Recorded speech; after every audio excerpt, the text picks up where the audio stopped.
우리 찬송 384장 부르심으로써 우리 10월 우리 기독 신우회 원래 모임을 시작하겠습니다.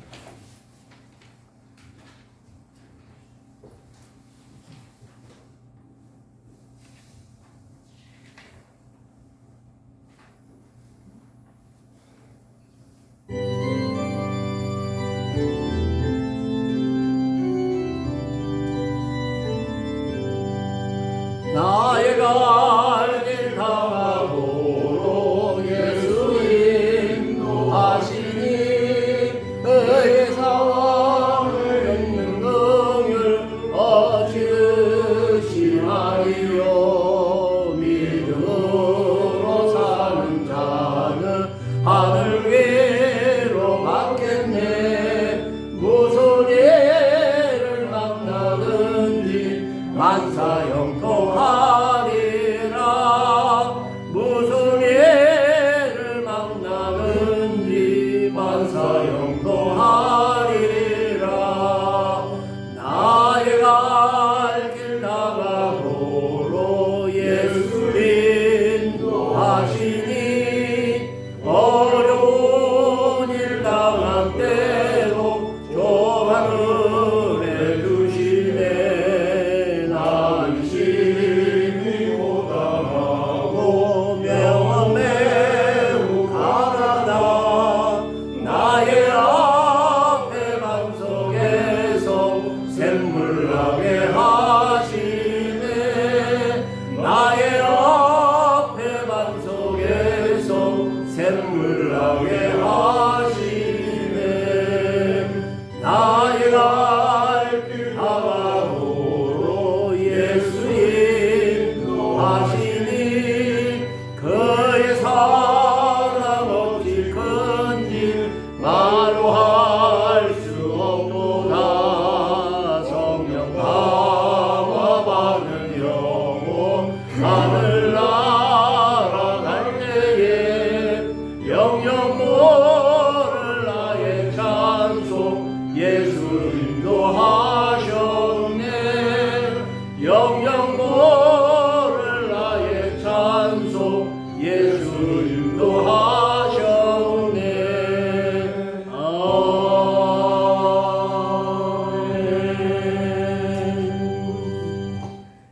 아멘. 네, 김선영 신우께서 기도해 주시겠습니다.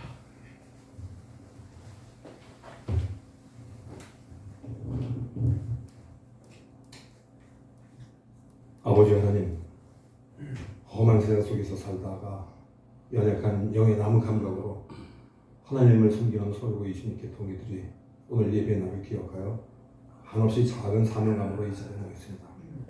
그저 하나님께 감사드릴 뿐입니다. 바다를 먹물 삼고 하늘을 두루마리 삼아 기록해도 다 기록할 수 없는 끝이 없는 은혜를 입고 사는 우리들이지만 연약한 육신을 가진 몸으로 그 은혜를 적어두고 곧 없어질 떡만 간구하는 우리들의 삶, 금방 사라질 권력의 욕심을 위해 성전에서 기꺼이 사망으로 뛰어내리는 우리들의 삶, 한이 없는 수의 욕심으로 세상과 살고 있는 저희들을 용서하여 주시옵소서. 저희들을 붙들어 주시옵소서. 주님만을 바라며 내맡기고 굽히지 않는 믿음의 삶을 살게 하여 주시옵소서. 아버지 하나님, 여기 모인 우리 신우에 언제나 동행하여 주시고 강건케 하시는 말씀에 권능을 주셔서 그 말씀을 통하여 우리의 가슴이 뜨거워지게 해주시옵소서. 우리의 눈이 밝게 해주시옵소서. 우리의 손, 발이 새로워져 하나님의 영광과 역사심 속에 그 뜻의 성취를 위해 힘있고 바르게 일하는 새로운 피조물들이 되게 도와주시옵소서. 아멘. 심신이 나약하고 병든 신우들에게 하나님께 의지하여 병나와서 이긴다는 믿음과 의지를 갖게 하시고 형편이 어려운 자들에게 길을 열어주시어 그것으로 하여금 시험 들지 않게 하시며 인간관계에 힘들어하는 자들에게 극복할 수 있는 힘을 주시어 하나님께 양보하는 자들에게 인도하여 주시옵소서. 아멘. 나라를 위해 기도합니다. 정치, 경제, 사회 그리고 국제적으로 여러 어려움을 겪고 있는 이 나라이지만 그 모든 어려움은 연단을 위한 인내를 요구하며 그로서 소망을 주시며 믿습니다. 뜻이 하늘에서 이룬 것 같이 이 땅에서도 이루어지고 있음을 믿습니다. 앞날의 모든 가정에 모든 백성들은 연단의 가족, 인내로서 하늘에 소망을 두며 하나님께 모든 것을 맡기어 이 나라가 하나님의 기업으로 선택된 백성들이 되어서 대대로 하나님의 보살편을 받는 복된 나라가 되게 인도해 주시기를 간절히 원합니다. 말씀 전하는 사제에게 성령의 두루마리를 입혀주시고 자리를 같이 한 모든 우리 신호연들은 물론 여러 사정으로 참석하지 못했으나 이곳을 기억하는 그들 모두에게 영의 양식이 충분히 채워지고 간구하는 모든 기도가 응답받는 이 시간이 되게 해주시오.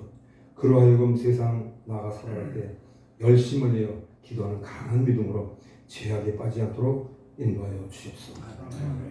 오늘의 모든 소 저희들을 내내 지켜주실 걸 믿으며 모든 말씀 우리 주 예수 그리스도 이름으로 간절히 바라옵고 기도합나이다. 아멘.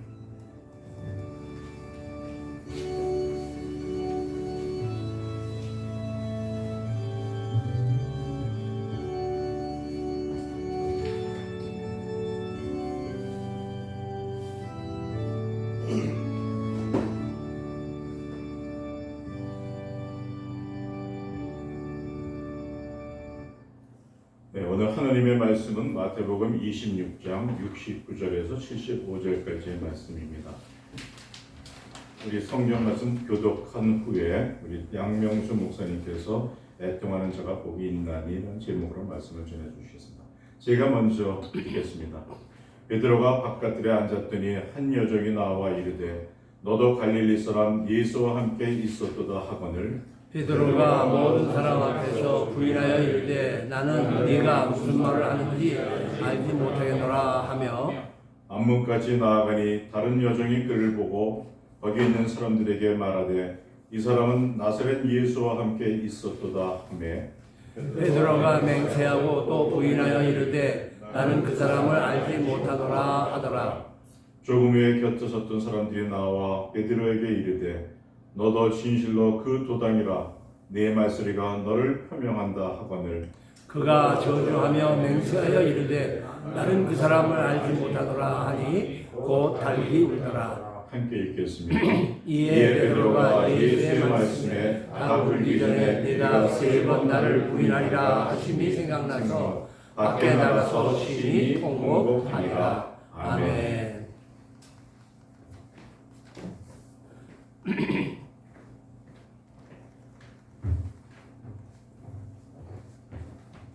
아이고 친구들 정말 오랜만인데 내가 그동안 한 5년 그 몸이 안 좋아가지고 외출을 잘 못하다가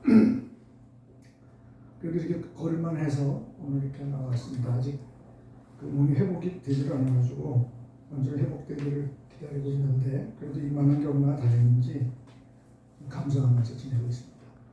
박수 한번 보낼까요? 누구나 다 고비를 한번 우리 나이가 되면 그 맞는 것 같아요. 근데 그 잘 넘기고 어떻게 생각해 보면 그냥 자연스러운 리듬이다. 나이 들면 한번 아프고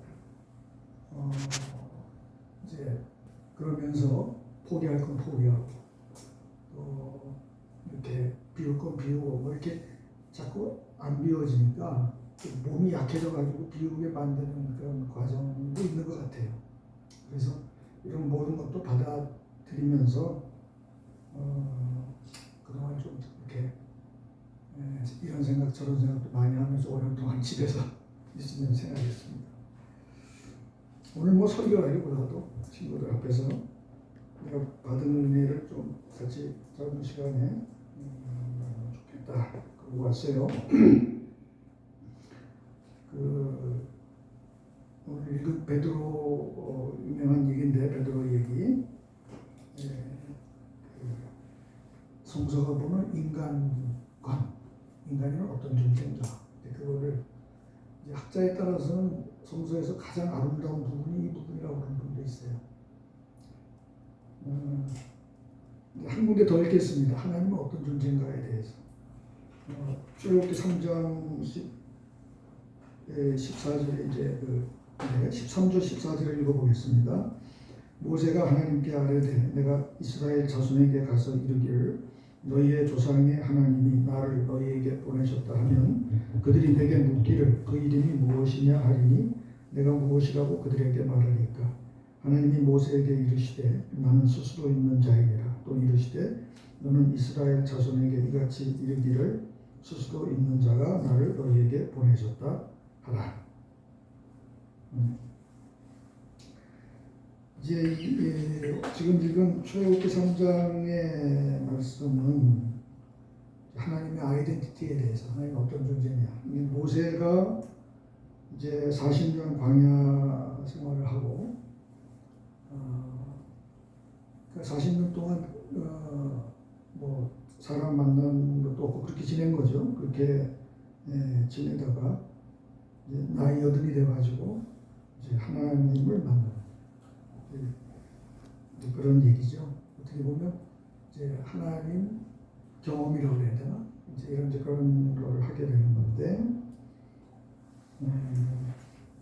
나이 80이 돼서 했으니까 우리도 희망이 있습니다. 사실 신앙이라는 거는 난 마가복음에 있는 대로 주님 내가 믿습니다. 베드로가 나의 믿음 없음을 용서하옵소서. 믿지만 여전히 믿음이라고 누가 자신 있게 내가 믿는다고 말할 수 있겠는가? 근데 이제 이 하나님을 봤다 모세처럼 이거는 이제 더 이상 의심이 없다. 이제 더 이상 다른 건 없다라고 하는 것도 이제 그런 차원인데 이제 모세가 이제 그렇게 되니까 하나님은 성경의 하나님은 사람을 통해서 일하신단 말이죠. 그러니까 사람이 굉장히 하나님한테 중요한 존재예요. 인간이라는 게. 그래서 모세가 이제 일할 만할 때가 됐으니까 모세를 불렀는데 모세가 그래서 불꽃을 보고 우리가 잘 아는 대로 신발을 벗고 신발을 벗었다는 건 자기를 벗었다는 얘기입니다. 이제 나는 없다. 이제 이런 의미와 같아요. 그래서 같지만 이제 하나님이 이제 이스라엘을 이끌어내라. 그 애굽으로부터 새로운 세상으로. 하나의 세상이 우리가 살아가는 세상이 있는데 그 새로운 세상 이끌어내라. 일종의 하나님 나라로 이제 옮겨가는 건데 그렇게 무거운 임무를 주니까 모세가 이게 갑자기 무슨 소린가 그런 거죠. 그래서 이제 내가 가서 얘기하면 사람들이 웃을 텐데 내가 누구를 만났다고 말을 해야 됩니까? 하나님을 어떻게 소개해야 됩니까? 이제 여기는 이름을 무엇이라고 그들에게 말해야 되겠습니까? 이렇게 이제 말하는 거죠. 그러니까 하나님이 말하기를 나는 스스로 있는 자니라 이렇게 얘기했습니다. 스스로 있는 자라고 하는 거는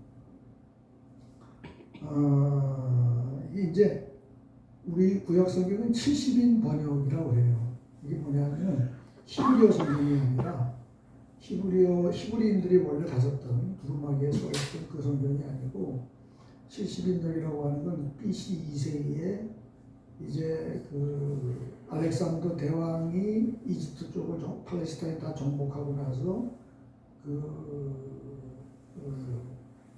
디아스포라들이 생겼습니다. 그래서 유대인들이 이제 알렉산드리아, 소위 알렉산더 대왕 때문에 생긴 도시라고 해가지고 알렉산드리아라고 하는 그 당시는 굉장히 큰 도시였거든요. 거기에 유대인들이 글로 옮겨갔어요. 많은 사람들이. 이제 거기에 머물면서 그러니까 알렉산드리아 대왕이 일대를 점령하면서 헬라 문명이 그리스 문명이 전파된 거죠. 그러니까 공용어가 지금 영어처럼 그 당시에는 이제 그리스 말이었어요. 그래서 신약 성경도 그리스 말로 써진 건데 그리스였으니까 이 헬라 성경을 히브리 성경을 70사람이 70명의 학자가 모여서 번역했다. 그래서 70인역이라고 해요. 그러니까 그건 헬라 말로 된 겁니다. 그리스 말. 원어가 아니라. 그러니까 헬라식의 사유 방식이 들어가 있어요. 그리스 철학에. 그 당시 이미 플라톤, 아리스토텔레스 나온 이유거든요. 그러니까 헬라식이 들어가 있어요. 스스로 있는 자니라고 하는 것은 소위 플라톤, 아리스토텔레스의 존재론적인 그 설명이거든요. 난 누구에게 의지하지 않고 내가 스스로 있다. 소위 우리 부동의 동자 뭐 이렇게 옛날에 우리 고등학교 다닐 때도 들었던 그건데 원래 보면 히브리어 성경은 어떻게 되어 있느냐? 나는 나다. I am who I am 이렇게 되어 있습니다. 영어로는. 그러니까 이건 뭐냐면 나는 나다라고 하는 거는 하나님 어떻게 설명하면 좋겠습니까? 이렇게 묻는 데 대한 답이 아니죠. 설명이 아무것도 없잖아요. 나는 나다. 그러니까 이렇게 말할 수 있는 거는 절대자를 의미하는 겁니다. 주권자. 나는 나 설명이 필요 없는 존재다. 우리가 어디 회사에 가서 면접 가가지고 소개해봐라. 당신 소개해보시죠. 그랬을 때 나는 나요. 이렇게 말하면 떨어질 거라고. 다 떨어질 거라고. 근데 그렇게 나는 나다라고 말할 수 있는 존재 굉장히 이건 대단한 존재입니다. 누구에게 설명이 필요 없다니까 어떤 절대자, 감히 범접할 수 없는 존재, 뭐 이런 거죠. 그래서 I am who I am. 뭡니까? 서술어가 붙지 않는, 필요 없는. 나라고 하는 그 하나 가지고 모든 게 통하는.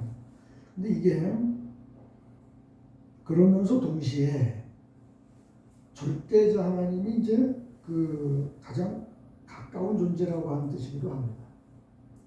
모든 건 하나님 안에 있다. 제일 가깝다 하나님. 절대자라고 하면 제일 멀지. 왜냐하면 우리가 옛날에 집에 이렇게 초인종 같은 거 있을 때 밖에서 이제 누르면 안에서 누구세요 물어보면 나야 나 그러면 오케이 들어가잖아요. 이건 아주 가까운 사람 아니면 나는 나다 이렇게 말할 수 없어요. 나는 나야 나 그러면 그냥 끝이란 말이에요. 그래서 설명할 필요 없이 제일 가까운 사람은 그냥 나는 나로 통해. 나야 나. 그러니까 모세가 만난 하나님은 우리가 범접할 수 없는 그 앞에서 무릎을 꿇어야 되는 그런 절대자지만 모든 것은 하나님 안에 있다. 그러니까 제일 가까운 존재. 어떤 때는 나보다 더 가까운 존재가 하나님이다. 이제 하이데거라는 철학자가 그걸 갖다가 또 존재와 시간을 책에서 나는 나에게서 제일 멀고 나는 남보다 나에게서 제일 멀고 그래서 나는 나를 찾아야 되는 존재다. 뭐 이런 식의 얘기를 했는데 그러니까 하나님은 제일 먼저 처져 보이지만 그러나 가장 가까운 존재라고 하는 절대자와 가장 가까운 존재라고 하는 모든 하나님 안에 있다. 그러니까 이렇게 우리가 살아왔는데 우리 스토리들이 있죠. 스토리들이 있는데 그 이제 다 다른 남들과의 관계에서 생긴 스토리잖아요. 그런데 그거 굉장히 귀하죠. 중요하고. 그런데 그거는 하나님 앞에서는 그 스토리 이렇게 없어질 수도 있어요. 거기서 다시 정립하고. 왜냐하면 그 스토리에는 아픔도 있거든요. 또 내가 극복할 수 없는 것들도 있어요. 나를 올가매는 것도 있습니다. 이 세상에 사는 사람은. 그런데 절대자 하나님이라고 하는 것은 그 모든 것을 녹여낼 수 있는 그런 분이면서 그래서 내가 감히 맘먹을 수 없는 분이면서 그래서 내 고집을 꺾어야 되는 그런 분이면서 동시에 가장 가까운 분입니다. 그래서 거기서 나를 다시 살린다. 거기서 나를 다시 정립한다. 그러면 내 스토리도 모든 게 은혜다. 모든 게 귀하다. 그럴 수 있는 거다. 그러면 그래서 사실은 우리가 잠시 왔다 가는 세상이 사실 뭐 살아보니까 너무 짧잖아요. 살아보니까 너무 짧아. 뭐 어려서는 나 언제 어른이 되나 이런 생각만 했는데 살아보니까 너무 짧게 지나가는데 그러나 우리에게 스토리가 있고 근데 그것이 하나님 안에서 다 은혜가 될 수 있다. 그 얘기를 다시 해볼 수 있다. 그런 어떤 거죠. 모세가 그걸 이제 경험한 거예요. 그러니까 이스라엘의 이 노예의 경험, 처참한 경험, 이거를 절대자 하나님 그러나 가장 가까운 하나님 안에서 새로운 세상, 그걸 가지고 새로운 아이덴티티 이렇게 하는 거죠. 이건 개인 얘기면서 인류 역사의 얘기입니다. 사실 성경은 항상 두 가지 같이 있어요. 하나의 개인의 삶의 얘기면서 동시에 인류가 어떻게 가야 되는지, 어떻게 하면 인류가 살아갈 수 있고 싸우지 않고 살아갈 수 있는지 이 얘기하는 거거든요. 근데 이제 요 규절에 또 하나 숨겨져 있는 그 히브리어 그 원문에 숨겨져 있는 비밀이 하나 있는데 뭐냐면 이게 난 I am who I am, 영어로는 am. 근데 히브리어로는 영어에 없는 현재 미완료라는 게 있습니다. 현재 미완료예요. 그건 뭐냐면 나는 이거를 번역하자면 이렇게도 번역할 수 있어요. 나는 내가 될 자다. 이렇게. 그래서 마르틴 루터가 대단한 사람입니다. 성경 번역했잖아요. 독일어, 라틴어로. 그래서 오늘 같은 세상이 온 거거든요. 근데 이거 번역할 때 마르틴 루터는 독일어 잘 기억해. 히베르데 뭐 이런 식으로 했어요. 그러니까 나는 I will be who I will be 이런 식으로. 난 내가 될 자다. 이게 무슨 얘기인가? 이게 뭐냐면 하나님은 이미 하나님이지만 장차 내가 누군지 네가 알게 될 거야. 아직은 네가 내가 누군지 몰라. 그러나 장차. 그러니까 이건 뭐냐면은 하나님이 역사입니다. 역사는 하나님의 시간을 우리 기독교 신앙에서는 시간을 하나님의 피조물로 보거든요.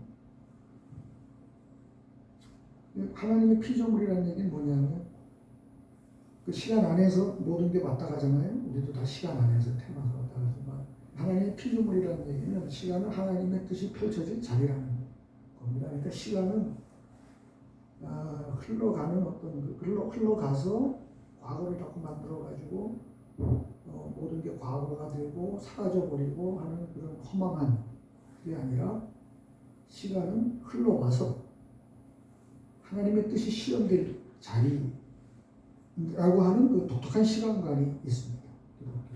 시간은 흘러오는 거예요. 늘 새로운 기회로 하나님 앞에 있으면 되는 거지. 이게 절대자와 가장 가까운 자의 그분 앞에서 모든 게 용광로처럼 녹아 들어가서 새롭게 나오는 순금으로 정화돼서 나오는.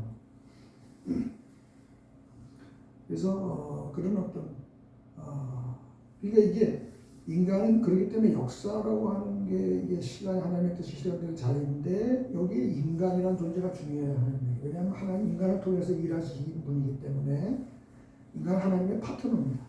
인간의 존엄성이라고 하는 건 거기서 생기는 거거든요. 요즘에 디그니티, 인간의 존엄성, 인권 얘기 많이 하는데 사실 인권에 아놀드 토인비가 그런 얘기 했습니다. 인권이라는 것은 기독교 십자가에서 시작이 됐다. 이런 얘기 했어요. 그러니까 인간의 존엄성. 왜 하나님이 사람을 위해서 돌아가셔야 되는가? 인간의 목적, 하나님의 목적이 사람이라는 거 아니에요? 뭘 위해서 죽으면 그게 목적이잖아요. 내가 뭘 위해서 죽을 수 있다면 그게 내 목적이죠, 인생에. 근데 하나님이 사람을 위해서 죽었다. 그게 기독교의 믿음이거든요. 그러면 사람이 하나님의 목적이죠. 그 정도 되는 겁니다. 하나님이 우리 목적이지만 우리도 하나님의 목적이에요. 하나님의 목적이라는 말은 좀 그렇긴 하지만 이게 인간을 서로 목적으로 대하라는 거예요. 칸트는 다 거기서 나온 겁니다. 아우구스티누스에서 나온 거거든요. 근데 인간의 존엄성, 하나님의 파트너라는 거예요. 그래서 사람은 하나님의 희망입니다. 사람은 하나님의 희망이에요. 사람은 우습게 생각하면 안 되고 사람을 무시해서도 안 되고 그런 세상이 되면 안 되고 인간의 존엄성은 사람 때문이 아니라 하나님 때문에. 사람만 보면 너무 단점도 많고 극복할 수 없는 게 너무 많죠. 결국 전쟁으로 다 많이 죽고 그걸 전쟁을 못 끝내잖아요. 인간이란 그런 존재지만 하나님 때문에 귀하다라고 하는 게 이게 한쪽 커다란 산의 금맥처럼 기독교 신앙이 이렇게 지나가는 겁니다. 그게 역사를 살리느냐 못 살리느냐. 못 살리면 아포칼립틱하게 되는 거고 그 살리면 하나님 나라를 우리가 보는 거예요. 그런 거죠. 그래서 인간은 하나님의 파트너다. 그게 이제 나는 내가 될 자다라고 하는 거예요. 장차 너희들과 함께 내가 일해서 내가 누군지를 나중에 눈에 보게 될 거다. 지금은 믿지만 사도 바울이 얘기했지만 지금 거울을 보듯이 희미하게 보지만 그때가 되면 보리라. 지금은 우리가 믿지만 보이지 않으니까 믿는 거고 그때 되면 본다. 내가 될 자다라고 하는 그런 의미가 있거든요. 그래서 이제 그런데 이 나는 나다라고 하는 이 규절을 데카르트가 썼어요. 이게 무슨 얘기냐면 요즘에 이제 나는 나야 이런 얘기 많이 하지 않습니까? 이게 조선시대 때 못했던 얘기예요. 그런데 한 대 얻어맞을걸? 인간이라는 존재는 나는 누구 아들이야. 나는 무슨 한국 사람이야. 난 조선 사람이야. 뭐 이런 거로 나는 나다라고 가지고 자기 아이덴티티 말할 수는 없어요. 그 얘기는 근대 이후로 인간이 굉장히 당당해졌다는 얘기입니다. 내가 왜 너한테 나를 설명해야 돼? 그러니까 인간이 당당해진 거예요. 근데 이거 좋은 거죠. 이게 사실 루터의 영향이고 이게 데카르트가 이걸 가져왔어요. 그래서 나는 나다라고 하는 말을 하나님이 쓴 말을 데카르트가 썼어요. 방법 소설이라는 책에서. 우리가 왜 데카르트를 냐면 데카르트부터 근대라고 하는. 근데 데카르트는 사실 루터의 영향입니다. 종교개혁자다. 거기서 이제 나라고 하는 데 강해지죠. 당당해지는 거죠. 그거 필요합니다. 그런데 이게 이제 비극도 가져와요. 그러니까 사람들이 너무 당당하다 보니까 이제 자기를 돌아보는 게 힘들어졌어요. 그래서 권리의식만 강해지고 이게 이제 공동체에 대한 책임감도 약해지면서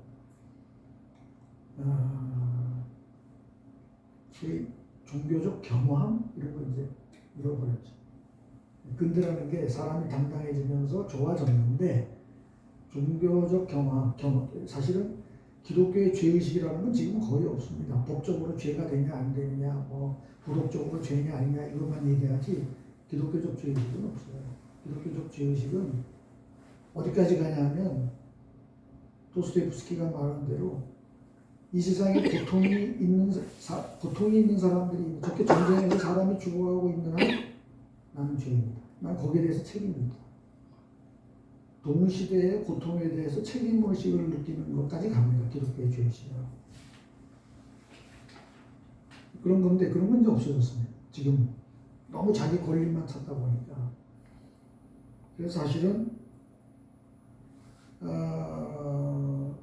그렇게 18세기 계몽지 이후 19세기 이렇게 건너오면서 나타난 비극이 인간이 상당히 자유로워지고 당당해지면서 좋아진 것 같은데 나타난 비극이 이제 세계대전이에요.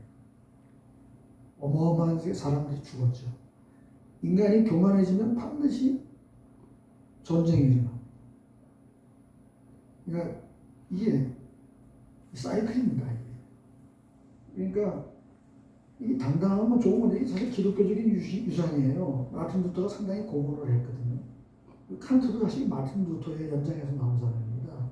헤겔도 그렇고. 근데 그 공헌을 했는데 이게 뭐냐면 성경은 인간을 당당하게 만들어요. 하나님의 자녀라고 그러잖아요.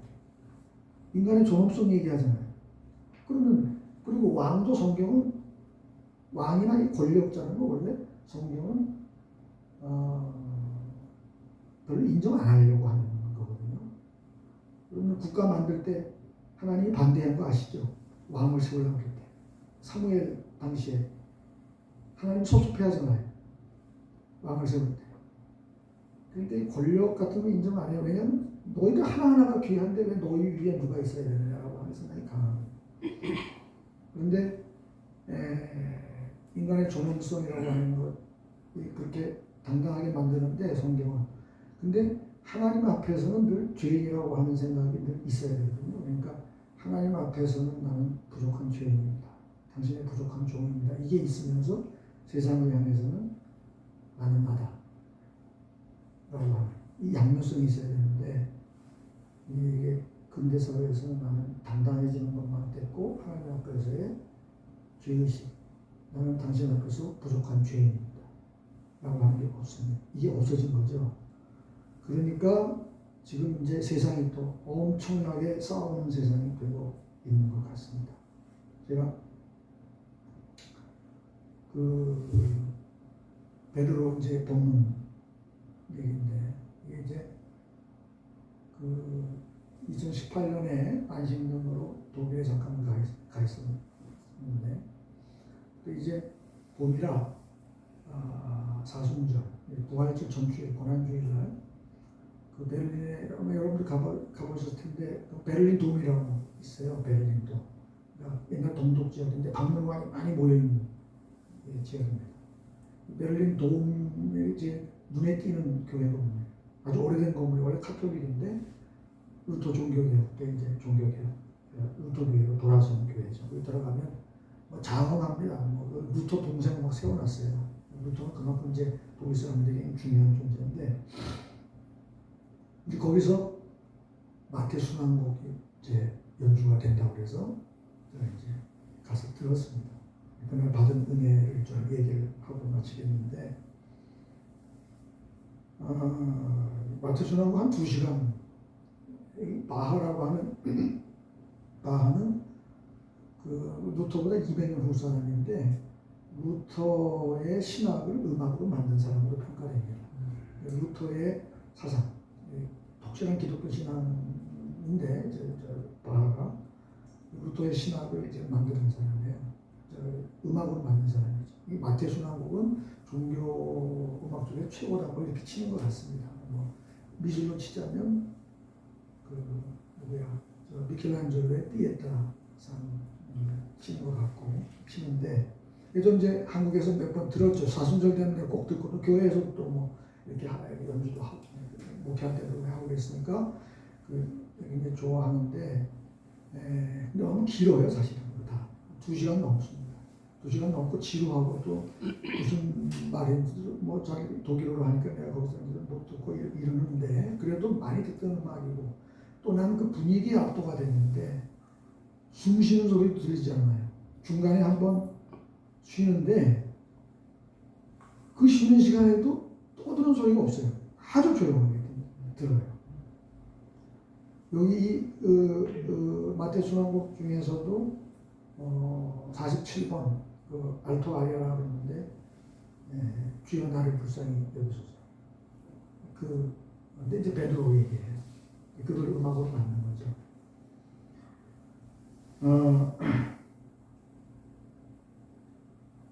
내 눈물을 보고 불쌍히 여기소서 주여 나를 불쌍히 여기소서 뭐 그런 게 반복이 거의 되는 구절입니다. 그런데 음악이 끝났는데 지휘자가 이 손을 놓지 않고 이러고 있어요. 그리고 음악 끝나면 박수를 쳐야 되는데 사람들이 박수도 안 치고 그렇게 글쎄 난 꽤 많이 흐른 것 같은데 시간이 그러더니만 그 다음에 지휘자가 내리고 사람들은 조용히 빠져나갔어요. 근데 내가 그날 그 음악을 들으면서 이 47분 아리아는 상당히 유명합니다. 근데 내가 좋아하는 거 되게 슬퍼요. 되게 슬픕니다. 이 베드로가 오죽하겠습니까? 이 통곡이라는 게. 제일 장담합니다. 내가 예수님, 당신 내가 누구보다도 당신의 그리스도를 믿고 당신 하나님 내가 어떻게 또 당신 곁을 떠나겠습니까? 라고 장담했는데 막상 때가 되니까 도망갔다. 빠져버렸다. 군중 사이로 숨어버린 겁니다. 그래서 군중 사이. 베드로가 거기 대제사장 뜰에 모인 사람들 사이로 한패가 돼버린 거죠. 그 사람들이 너 베드로 너 많이 본 적인데 한패 아니냐 예수가. 그러니까 3번 부인한다. 그 다음에 통곡했다라고 하네. 나는 그날 이 연주를 듣는 독일 사람들이 꽉 메웠어요. 교회. 평소에는 교회 안 오는데 이 절기 때가 되면 이 사람들이 교회를 꽉꽉 메워요. 그런데 독일 사람들이 울고 있다고만 느꼈어요. 베드로랑 같이 통곡하고 있다고만 느꼈거든요. 그렇지 않고서야 그렇게 어떻게 숨소리도 안 들리고 쉬는 시간에도 너무나 조용해요.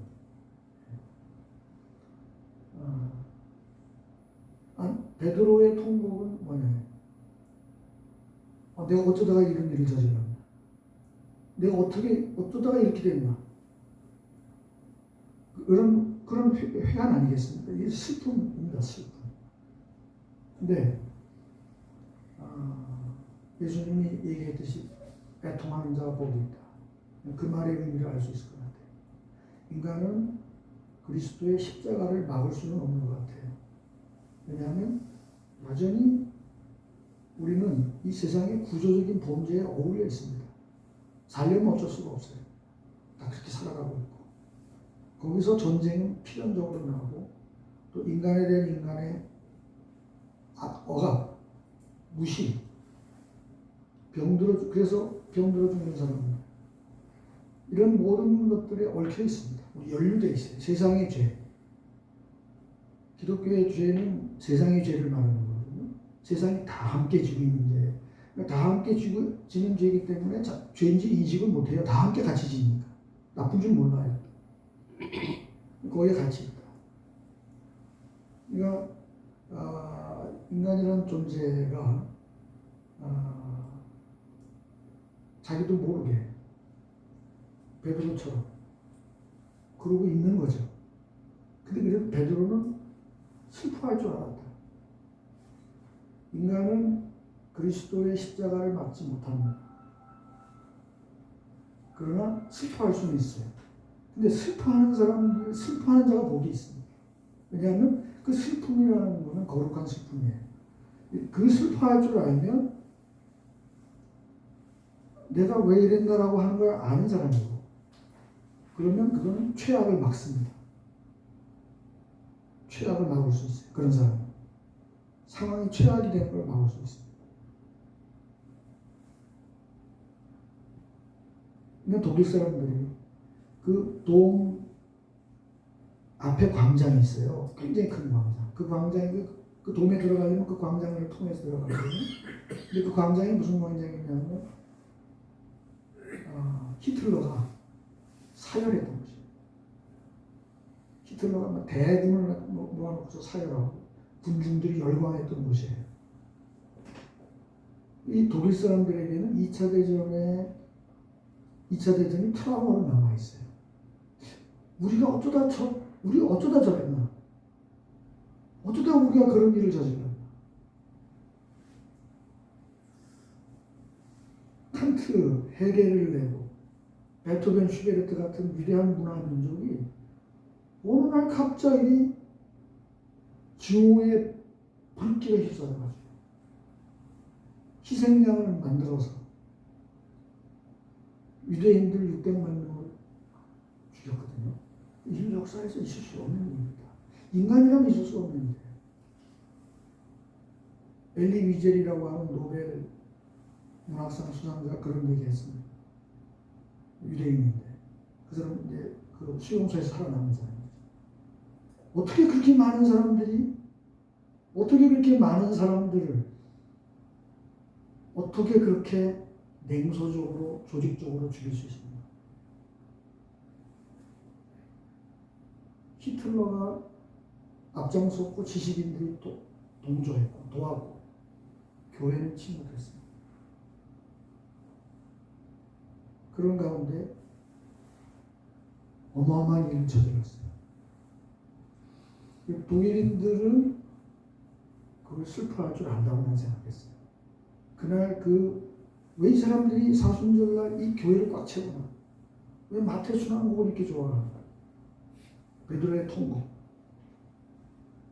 우리가 무슨 일을 했나? 우리가 어쩌다 저런데? 슬퍼할 줄 아는 그 자리에 성령이 임할 줄로 나는 생각합니다. 성령이 임하면 어떤 정신이 형성되거든요. 성령이라는 것은 스피릿이에요. 스피릿은 우리가 성령을 얘기할 때 스피릿입니다. 독일어로 그렇게 영어부터 스피릿인데 스피릿은 동시에 정신이죠. 헤겔이 정신현상학 썼을 때 그 정신입니다. 헤겔은 성령을 가지고 푸는 겁니다. 삼위일체에서 성령만 가지고 와서 푸는 게 헤겔의 정신현상학이거든요. 그러니까 어떤 정신이 형성이 됩니다. 기독교는 정신입니다. 리더를 살리는 거죠.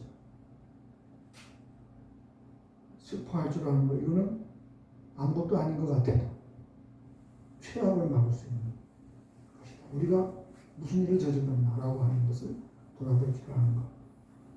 이게 베드로의 얘기는 가장 리얼한 인간에 대한 얘기입니다. 성경은 상당히 리얼리스트한 책.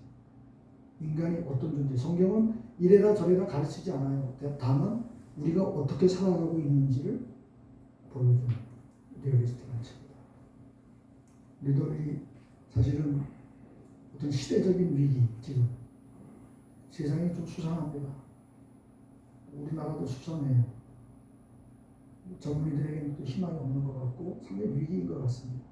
이럴 때 베드로의 얘기를 생각하고 모세가 만났던 하나님 안에서 우리가 거룩한 슬픔에 대해서 다시 한번 생각하는 기회가 되면 좋겠습니다. 기도하겠습니다. 은혜의 하나님, 우리들에게 말씀을 통해서, 성경을 통해서 우리 짧은 인생을 살아갈 수 있는 지침을 주셨으니 여기서 저희 눈이 뜨이게 하시고 하나님의 은혜 아래에서 저희가 보호받게 하시고 당신의 진리 안에서 저희가 마땅히 가야 될 길을 우리에게 허락한 시간 동안 갈 수 있도록 도와주시옵소서. 우리 주 예수님의 이름으로 기도했습니다. 아멘.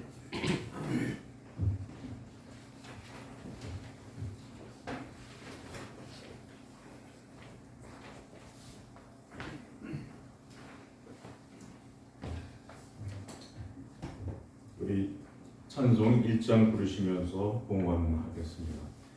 봉헌하고 양명수 목사님이 봉헌 기도와 축도와 함께 해주시겠습니다.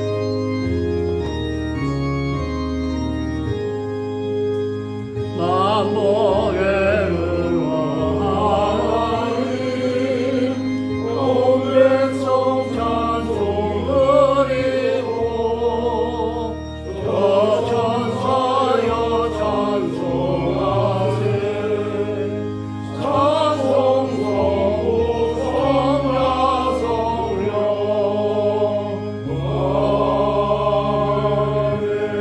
아멘. 한 번만 더 할까요? 됐어요.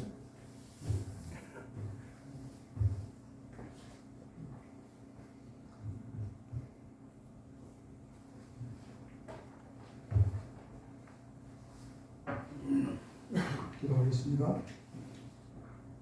네 하나님, 저희들 지난날 저희들이 살아왔던 삶을 지켜주시고 저희들을 악의 구름에서 건져주시고 우리의 삶을 인도해 주신 은총에 감사드립니다. 아멘. 우리 하나님을 두려워하며 경외하며 살아갈 때 저희에게 이제 나이 들수록 더욱더 기회를 주시고 또 이 나이에 필요한 덕을 주셔서 시절을조차 열매를 맺는 시냇가의 나무처럼 지내게 하여 주시옵소서. 아멘. 이 모임을 축복하시고 이 모임을 통해서 친구들이 하나님의 선을 얻고 지혜를 얻으며 강건해지도록 인도해 주옵소서. 우리 주 예수님의 이름으로 기도했습니다. 아멘. 지금은 우리 주 예수 그리스도의 은혜와 하나님의 사랑과 성령의 인도하심이 오늘 여기에 모여서 하나님 앞에서 머리를 조아리고 낮아진 마음으로 강건하게 살아가기를 원하는 당신의 사랑하는 아들들 위해 지금부터 영원까지 함께 하시기를 간절히 축원하옵나이다. 아멘.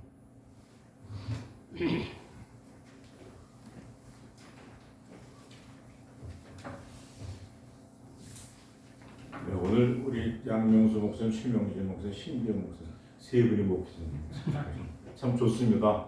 예, 건강한 모습을 이렇게 자주 볼 수 있으면은 우리 최명진 목사님의 부담도 덜어드릴 수 있을 것 같기도 하고, 그래서 우리 동기 목사님들이 쭉 이렇게 말씀을 전해주셨는데, 양명수 목사님, 그다음에 우리 강원도 목사님, 장민희 목사님이 와서 도와주신다면은 또 우리 세부 목사님의 부담도 많이 줄였을 수 있고 참 좋겠습니다. 더 건강하셨으면 좋겠습니다, 양 목사님. 네.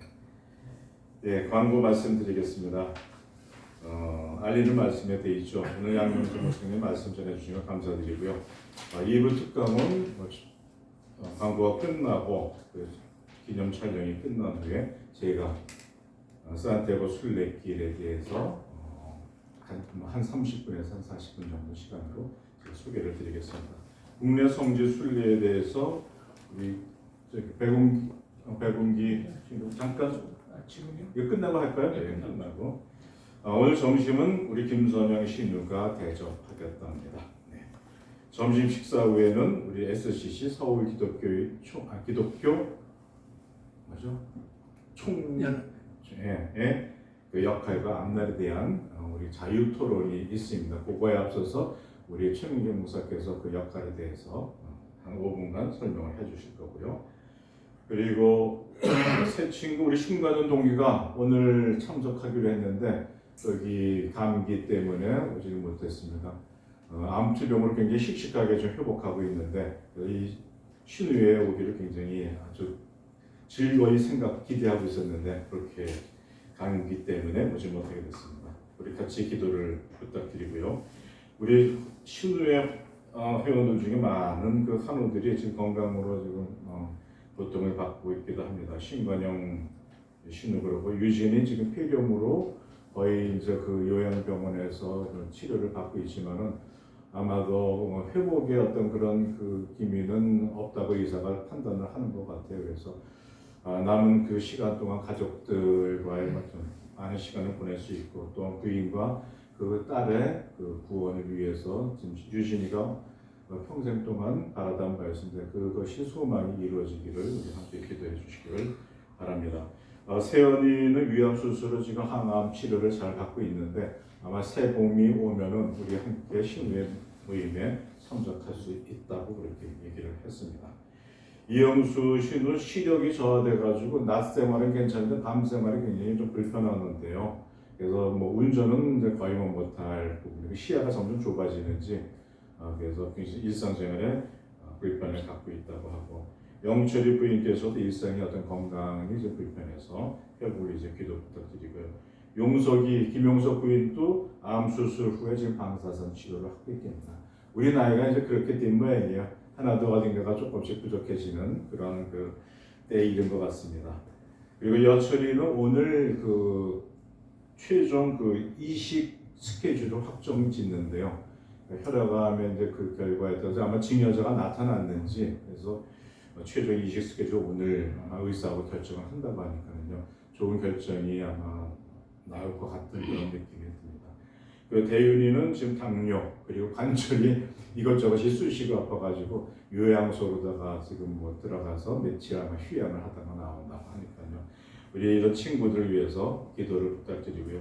양명수 목사님은 건강 완전히 온전하게 회복될 수 있도록 여러분들도 기도를 부탁드리겠습니다. 11월 예배는 우리 샬롬 유학생 선교회를 지금 담임하고 계시는 김원중 선교사님이 11월 예배에 말씀을 전해주셨고요. 11월 기도는 점심 식사와 기도와 함께 김용석 신우가 맡아주기로 했습니다. 11월 특강은 김원중 선교사의 커피의 세계로 아마 커피의 상당한 달인인 걸로 알고 있어요. 그래서 그 맛있는 커피 대접과 함께 커피의 세계로다 우리를 인도할 예정입니다. 그리고 11번에 나와 있는 우리 강원도 목사이가 우리 같은 동기들 목회자들을 위해서 그분들이 신실하게 그리고 건강하게 목회를 계속하실 수 있도록 기도 부탁드리겠습니다. 그러면은 우리 최명진 목사 나오셔서 SCC에 대한 소개를 한 5분간 해주시겠습니다.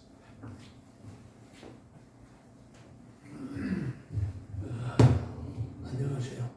SCC가 지금부터 34년 전에 시작이 됐어요.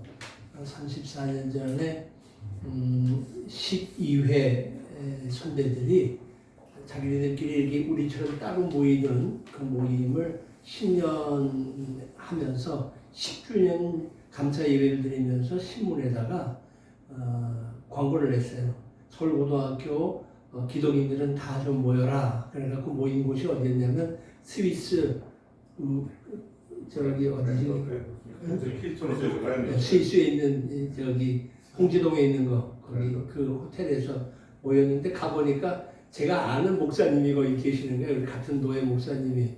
알고 보니까 권우준 목사님, 1회 목사님이 계시고, 최 목사도 서울고등학교 나와서 이제 이렇게 됐죠. 그러면서 어떻든 그 일이 되고, 그게 92년이에요.